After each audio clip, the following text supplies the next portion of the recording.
About the little situation, even though I don't really give a fuck about this little situation. But anyways, we here to talk about 6ix9ine, Tekashi 6ix9ine. Yes, the rainbow hair snitch. You know, we here to talk about him. Ratatouille, Stuart Little, Master Splinter, Pinky and the Brain, Mickey Mouse and his rainbow hair colored clubhouse. Yes, yes, yes. Ratatata, the Pokemon. I don't know what the fuck that shit is. But anyway, we need to talk about little 6ix9ine over here. And basically, him and Anuel AA, his brother, basically had a heated confrontation. I don't think they fought or whatever. If you don't know the backstory besides this, basically, 6ix9ine got arrested with what's them niggas' names again? Fuck. Treyway. So they got locked up with them. Of course, he snitched on them. That is documented. He did all that shit. Basically, he got out. So he was looking for niggas to basically collab with him. Of course, in this hip hop game, when you're labeled a snitch, you're caught telling, your career is basically over. Look at Pop Hunter. Apparently, his name was on some paperwork or whatever. Niggas stopped fucking with him. Uzi wanted off the songs. So I don't know what is even going on with his career at the moment. Sorry for the background noise. Niggas be talking, bro. They be chatting. Oh my god. On me. But anyways, what was I saying? Yeah, so that little pop-up Hunter situation. Also, I don't know what's going on with Spot 'em God, and that nigga be getting locked up all the time. But basically, once people found out there was paperwork, he paid Dirk for a feature, and Dirk gave him back the money. Like, hey, listen, you're on paperwork, I can do this song, or whatever. So we all know, like, the snitching kind of kills your career. So, but basically, 6ix9ine got out, and he was trying to do his thing. 6ix9ine started his things. He's popping shit, whatever. So he was dropping, what was it? Tattletales? That was the name of the album, I guess. He was dropping that shit, right? So he was dropping the album, and then once he dropped this shit, basically, he was looking for people to collab with. Motherfuckers wasn't trying to touch that nigga with a 10-foot pole. They was trying to leave his ass alone. The only one that jumped out there was Nick. Nikki did a song with him. She didn't give a fuck. She was gonna do that song with the nigga. With that being said, so I guess him and well, I hope I'm saying his name right. And Noel, I can't listen. If I apologize if I'm mispronouncing it. You know what I'm saying? But anyways, they were supposed to do a song together. Basically, he said he would do it or whatever the fuck. Basically, he backed out last minute saying, he was snitch, calling him his brother and all this, such and such. Like, oh, you a snitch, whatever, blah, blah, blah. I can't do the song. I'm not doing the song, whatever. He's not trying to fuck up his career. You know what I'm saying? Basically, he's not trying to touch that nigga with a 10-foot pole. He's toxic. When you outside on the block, right? And again, some motherfuckers might not understand my terminology. I'm gonna get a motherfucker. Y'all know that shit. Anyways, you outside your homeboy, dope boy. Like, he really out here. He doing a lot of shit. You know what I'm saying? He a hot boy at this moment. If you catch my drift, rather, he doing too much. His name ringing a lot of bells. Maybe he got someone hit. He did the hit. Like, you know what I'm saying? His name ringing bells. So it's like, that's your man. Like, y'all cool? But like, nigga, you hot right now. Like, it's not that I don't fuck with you, but like, hey, I stay my distance. Because I'm pretty sure personally some niggas do fuck with him. Like, you know what I'm saying? Like, personally, like, Akon tried to, Akon, we're gonna have a conversation about that. But besides that,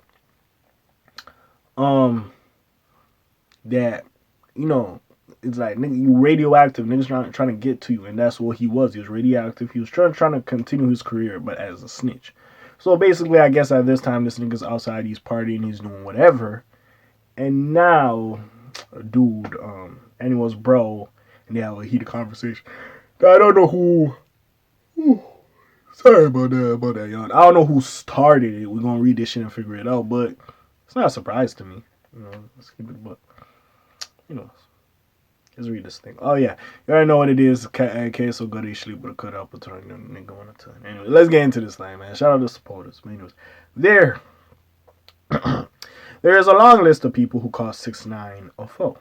And Anuel AA's brother just may have been added. 6ix9ine's often unfiltered takes have constantly made him an enemy of the masses. Yet, despite his never-ending controversies, he still has dedicated fans and runs up streaming numbers. The rapper has always been a controversial character, but things shifted after he cooperated with the federal authorities against his crew, the Nine Trade Gangsta Bloods.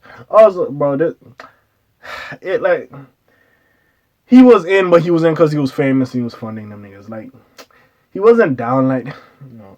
I didn't even try to go through that. A lot of people covered the 6ix9ine shit with Treyway. Y'all could go check that out. Anyways, he was labeled as a snitch and was ostracized. That's a big ass word, by the way, by his peers. He was once close with Anuel, A.A.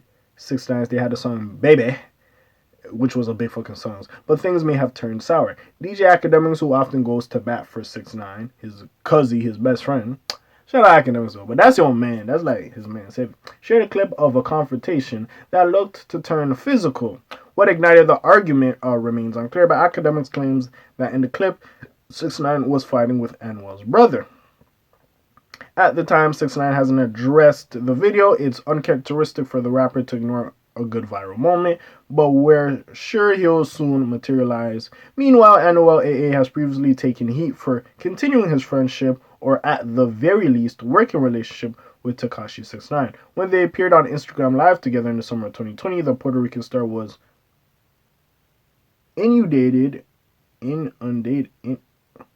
bombarded with messages.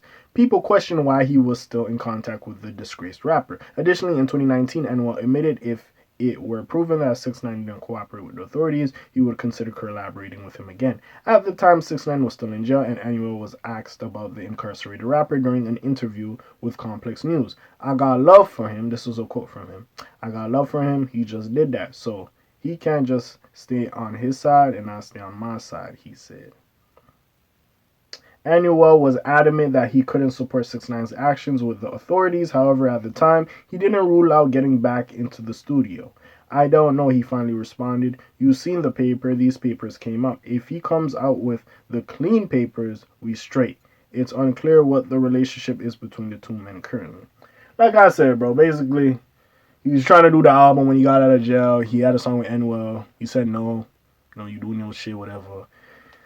He was chanting, 6ix9ine was going crazy on him, whatever, but he didn't put him on the album, whatever. So I just thought, like, again, maybe they fucked with each other in silence or whatever the fuck, but they wasn't fucking with each other musically, whatever. Bro, this is the thing y'all niggas don't understand, right? As much as these rap niggas is the toughest niggas, they also selling us an image. Like, again, when 21 was like, it's a knife, whatever. Like, and this nigga was looking like the biggest, baddest, toughest nigga. No emotion. This nigga never laughed. He never cried. Like, I'm like, this nigga a human. We all, like, no matter how tough a nigga is. Yeah, niggas cry sometimes. Niggas laugh. You know what I'm saying? We joke. Like, you know what I'm saying? So it's like, now you see 21, he living life. He enjoying himself. Because he's not in that environment anymore. He was fresh into the fame. Now he's not in that environment. You know what I'm saying? So these niggas is still selling an image. Like, again, regardless, right? Nigga, Pusha T been rapping about the coke he been sold in like 97 for all these damn years, nigga. I don't personally think this nigga is selling coke, but he's still talking about it. Again, he's giving us what his life was before the fame, and that's perfectly fine. That's your business. That's how you make your money, and you good at talking about that life experience. Some niggas don't live it. Some niggas authentically lived it. That's where we get the Pooh Shiesties and the Pop Smokes and such and such. You know what I'm saying? That authentically live it and it's fucking real. You know what I'm saying? With that being said, they're giving us a piece of their life that